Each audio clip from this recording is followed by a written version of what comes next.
Right now on To the Point, rising gas prices. We're way above every other state in the nation. What Republican lawmakers are proposing to bring relief. And what does the governor think about it? Plus, the area's first fentanyl murder trial. The jury closer to deciding a 23-year-old's fate. Dozens of homes torched, thousands forced to evacuate. Tonight, a look at the wildfire devastation in Southern California. And later, how state grants are helping to address retail and property theft. Good evening. Thank you for joining us on To the Point. I'm Becca Habiger. Alex Bell has the night off. Right now, a gallon of gas in California is going to cost you on average $4.75. It continues to be the highest of any state in the U.S. As state lawmakers return to work in a special session to debate cutting gas prices, California Republicans are introducing a new package of bills they say could help. ABC 10's Jeannie Nguyen explains what these bills are calling for and how the governor's office is responding. Becca, Republican Assembly members tell me a majority of drivers have complained about the high cost of gas. They're hoping this new package of bills will temporarily suspend the state's gas tax to offer families some relief. We're way above every other state in the nation. Republican Assemblymember Tom Lackey is referring to California's gas prices. In an effort to address this, he proposed 4 out of 7 new bills as part of a package to address the cost of gas in California. Assembly Bill X2-2 would suspend the gas tax for 1 year, saving 60 cents per gallon. 60 cents savings per gallon of gas would go a long way in helping them meet their funds. Assembly Bill X2-5 would provide a $100 rebate to drivers. AB X2-3, introduced by Assemblymember James Gallagher, would exempt gas from California's cap-and-trade program to save 30 cents per gallon. And AB X2-7, by Assemblymember Diane Dixon, would increase transparency on gas prices by comparing prices by state. We want to provide relief in a meaningful way. We want to provide relief to the consumer. On the final day of the regular legislative session, Governor Gavin Newsom called a special session on gas prices. Newsom has repeatedly blamed big oil companies for the high cost at the pump. He says he wants oil companies to keep reserves, avoiding supply issues that cause price spikes. This is the time of year that we have planned and unplanned refinery maintenance, which spikes the cost of gasoline and spikes the profits of those that are doing the maintenance. Assemblymember Lackey doesn't agree. This is also deja vu from what happened back in March of 2023, right? And he said at that time that he had brought big oil to its knees. Do we see any relief? No, it doesn't work. A spokesperson for Governor Newsom tells me nothing in these new proposals from Republicans would stop the spike in gas prices and would bring profits to the oil industry. Newsom has also said gas tax funds are needed for infrastructure investments, and there's no requirement for oil companies to reduce the price of gas, even with a drop in state gas taxes. We're not wanting to make this permanent. Let's give it a try. It's worked in other states. Why wouldn't we want to try it? Yeah, and Jeannie's here. We know refineries here in California also serve some neighboring states, and governors there are reaching out to our governor with concerns. Right, Becca. You know, the governors in Arizona and Nevada have written a letter to Governor Gavin Newsom saying that they are concerned about mandating refinery reserves and that it would raise the cost of gas for their own communities. They've asked to be a part of any of these discussions moving forward. Yeah, and Speaker of the Assembly, Robert Rivas, has been leading this summer's special session. A spokesperson for his office would not provide ABC 10 with a comment today in response to Assembly Republicans' package of bills. Jeannie, thank you so much. Of course. And we looked into the cost of a gallon of gas here. Right now, drivers pay a state excise tax of about 59 cents per gallon. According to caltax.org, California drivers also pay a federal fuel tax of 18.4 cents per gallon, plus state costs for the low carbon fuel standard, the cap and trade program, state and local sales tax, and an underground storage fee. Altogether, for gas priced around $5 a gallon, taxpayers pay about $1.23 per gallon in state and federal taxes and fees. Today, Governor Newsom signed a bill meant to crack down on retail and property crime. Coming up later in the show, we're breaking down what the bill does, plus looking at how state dollars over the past year help to address retail theft. In other news, threats at several local schools today have students, staff, and parents on alert. Modesto police were called out to Modesto High School this morning after the school received a bomb threat. As a precautionary measure, students were not allowed at school until the campus was cleared. Nothing was found, and the school reopened around 11 a.m. Sacramento deputies also confirmed 2 non-credible threats were made at Antelope Crossing Middle School and Del Campo High School today. The sheriff's office says it's part of a troubling nationwide trend on social media and warns that even a threat could lead to serious charges. It could be up to a felony. They're a terrorist threat. So, I mean, I don't want to say specifically on this case or that case, but depending on what's posted, there's all kinds of crimes that could apply. So this is taken seriously. This is not something that's, quote unquote, swept under the rug for another day. Our folks will be investigating this stuff. There was also a threat in Placer County this week. Deputies say an anonymous text message threat was sent to a staff member at Del Oro High School. A 16-year-old student was later taken into custody in that case. Closing arguments today in a Placer County courtroom for a man at the center of the area's first fentanyl murder jury trial. Carson Shuey is accused of selling the powerful drug to a young man who later died. ABC 10's Devin Truby was in court today and explains what comes next. Closing arguments wrapped up, and 12 jurors, 4 women and 8 men, will decide if 23-year-old Carson Shuey should be convicted of murder in the case of Cade Webb. I got weed, Zans, perks, whatever you want, I'll get you. Placer County prosecutors opening with a powerful image of what 23-year-old Carson Shuey posted on Snapchat, followed by video of Shuey counting stacks of money, saying this is all from Percocets and marijuana. Shuey is accused of selling 20-year-old Cade Webb a Percocet laced with fentanyl that killed him on December 3, 2021. The prosecutor stating the drugs found in Webb's body matched the drugs Shuey had. GPS data also shows the two of them together at Shuey's apartment on the day of Webb's death. Shuey also took video of himself with the pills in the apartment.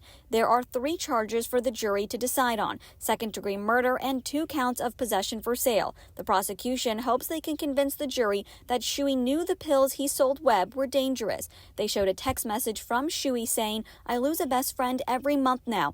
Everything laced with fentanyl. Let me know if you need that." The attorney saying 2 of Shuey's friends and his girlfriend died in bed next to him from an overdose before Cade Webb. The defense says this murder trial is about Placer County feeling pressure from the community to do something about fentanyl. They said Shuey is a street-level dealer and should only be held accountable for the possession charges, not murder. They said he didn't intend to kill Webb because he himself was using at that time. Devin Truby, ABC 10.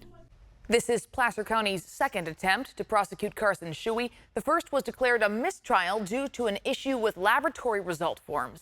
The jury will be back to deliberate tomorrow. Still ahead, parts of California under a state of emergency as major fires destroy communities. A look at the devastation left behind. Highs in the upper 80s today, slightly below the average for this time of year, but a warming trend coming in for the weekend. We'll talk temperatures and how cool we could get into next week.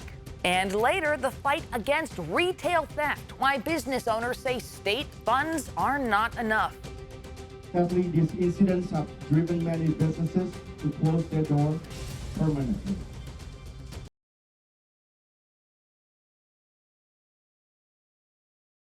Tonight, Los Angeles and San Bernardino counties remain under a state of emergency as 3 major fires have now scorched more than 100,000 acres. Take a look at this. The bridge fire has now burned more than 51,000 acres in Los Angeles and San Bernardino counties. In Riverside County, more than 19,000 people quickly evacuated the airport fire that's now burned 23,000 acres. A third fire, the Line Fire, has burned more than 37,000 acres. A 34-year-old man is facing charges for starting that fire. I can assure the public that we're going to go hard on this case, that we're going to be resolute on this case. And again, it's a developing situation that we hope does not get any worse. The National Guard has been called in to assist first responders as more than 100,000 people have been displaced from their homes. And Carly Crews have had some rough conditions with the wind, but things are changing. Things are changing. The good news is all the air quality alerts down there are going to expire. We're also looking at a shift in the winds. The winds have been coming in from the north. The northerly winds over land have created that humidity to drop down and create very dry conditions, helping to start some of those fires, especially as those winds also begin to pick up. But currently we're looking at winds starting to slow down. And in the Big Mountain backyard, our temperatures still holding on to those mid 80s. We've been in the mid to upper 80s with a high today again of about 88 degrees, 70 right now in Tahoe, and plenty of sunshine. Highs were in the mid to upper 80s for most places in the valley today. Really, everyone feeling the same kind of temperatures in the valley spots with 89 in Fairfield. We saw some upper 70s to low 80s in the foothills with 70s mostly up high in Truckee and South Lake Tahoe. But now as we take a look at what we can expect this weekend and into next week, we will see brief weekend warming that kicks up tomorrow into Saturday with temperatures in the mid to low 90s. But more fall-like temperatures are on the way. That'll begin by Sunday and into next week, and will even bring in a slight chance of showers potentially next week. As the low pressure leaves the area, the high and the low have been bringing in some strong winds out of the north, but things are changing quickly. We're going to be looking at a trough approaching us as we move towards Sunday into Monday. This could bring us a chance of showers, very slight chance, but hey, it's something that we should mention. An inside slider may be coming in by Wednesday, also bringing us one more chance of showers, but this one looks most likely to be heavier for the foothill spots and north of I-80. As it exits, we'll still feel some cooler temperatures, at least toward next weekend, still in those upper 70s and 80s. Here's those chances of showers coming in by Monday, very slight, but hey, it's something. Maybe we could get a 1/10 of an inch or less.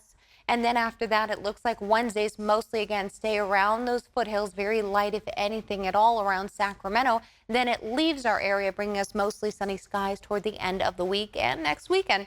Lower foothills in the upper 80s to low 90s for tomorrow. And then our 10-day forecast bringing us a few more low 90s, but this is average for this time of year. And then upper 70s by Sunday next week. 70s and 80s return.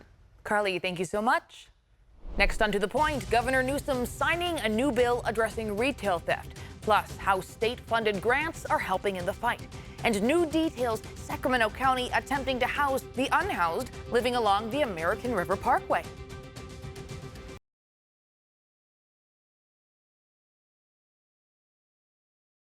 Welcome back. Governor Newsom today signed the final bill in California's legislative package to crack down on retail theft and property crime. AB 1960 mandates courts to impose increased sentences for taking, damaging, or destroying property valued at over $50,000 during the commission of a felony, including retail theft. Supporters of this bill say this will help target large-scale operations that buy and sell stolen goods for profit. Opponents argue the bill does nothing to assist victims of these crimes. Governor Newsom also announced today nearly 7,000 people have been arrested in connection to retail theft, and that comes after 55 cities and counties received state grants to tackle the issue. But as Dustin Dorsey explains, business owners believe more needs to be done. California lawmakers have taken aim at criminals who target businesses. Thursday, Governor Gavin Newsom signed the final bill to complete the legislative package to combat retail theft. In last year, 55 cities and counties received $267 million of retail crime grant funding, including Santa Clara County. District Attorney Jeff Rosen says that investment highlights the severity. That tool of money, which led to organized retail theft task forces around the state, in addition to the other laws that have been passed, they're making a big difference. And I just say the numbers show that. In cities and counties that received the funding in October 2023, nearly 7,000 arrests have been made. That includes the bust of 9 suspects who are charged with felonies for stealing nearly $500,000 of stolen goods in Santa Clara County. We also then figured out who the fences are, who the people that were reselling these goods. And when you arrest and prosecute the resellers, you really dry up the market for organized retail thieves. The number of arrests are significant, but they are only a small part of the bigger problem. Last year in the state of California, businesses faced over $8.5 billion worth of stolen goods. An issue felt deeply by Vietnamese-owned businesses along Story Road in San Jose. Vu Dinh says his shop Banh Mi Oven has been the target of many break-ins, including 8 in a 30-day span, and he's not alone. Sadly, these incidents have driven many businesses to close their door permanently.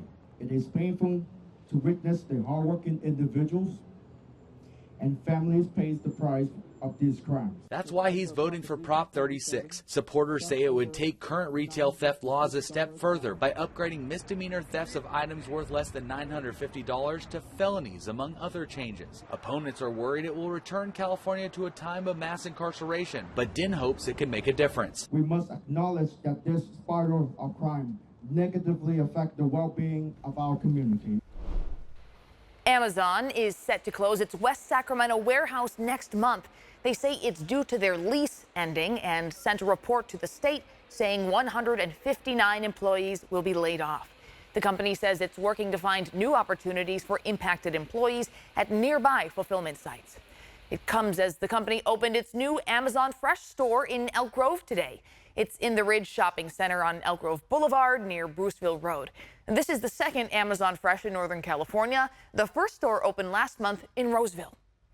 And crews broke ground today on a new project to improve one of West Sacramento's oldest neighborhoods.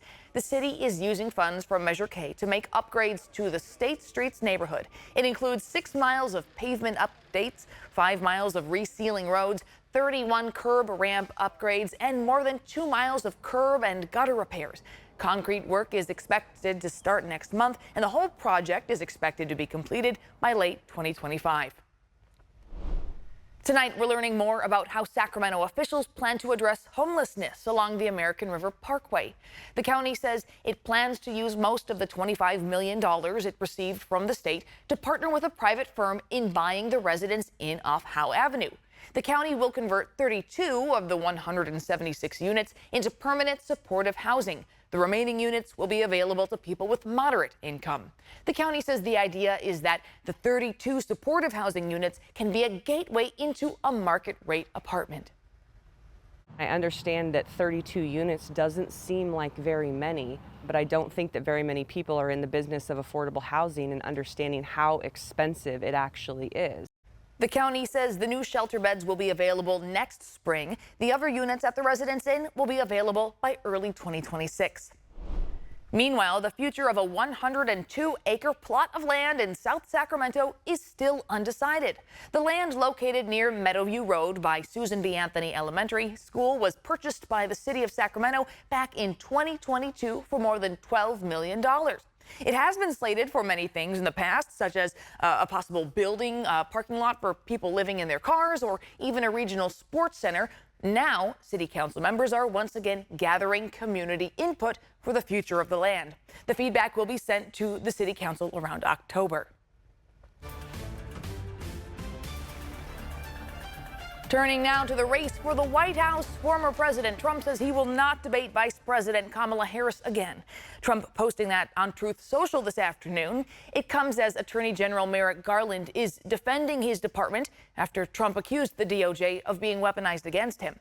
ABC's Perry Russum has the details.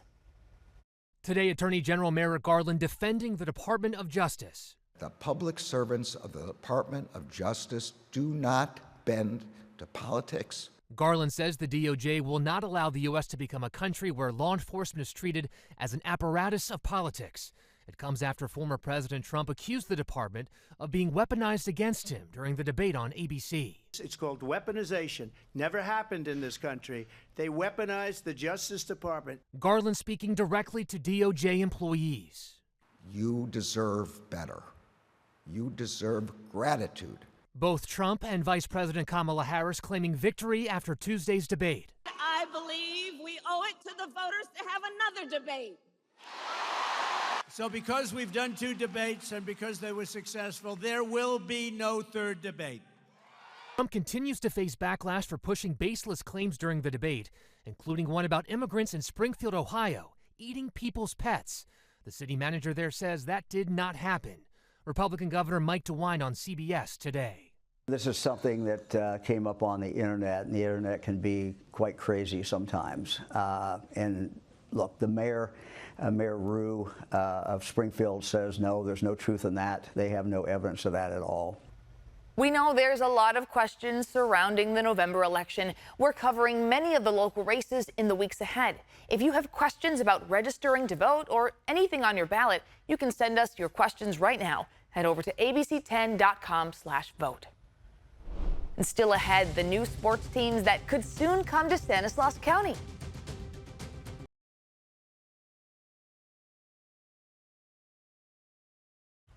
Professional soccer is now one step closer to becoming a reality in Stanislaus County. The city of Modesto and the United Soccer League signed an exclusive negotiation agreement this week to bring a men's and women's team to the city. The USL is the same league that the Sacramento Republic FC plays in, but they also operate a lower division league. It's still to be decided which of the two Modesto's teams will play in.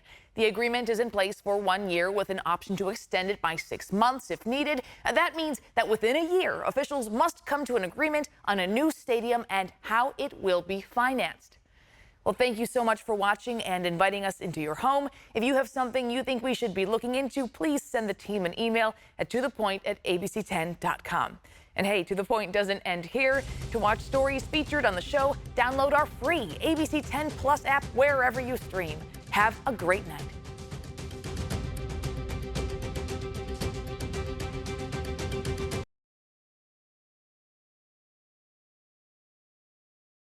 Hey, it's Alex. I just wanted to say thank you so much for watching. The To The Point team and I love hearing from you, and I hope that you'll stay in touch. And don't forget, you can always email me and the team at tothepoint@abc10.com, or you can even send us a text message at 916-321-3310.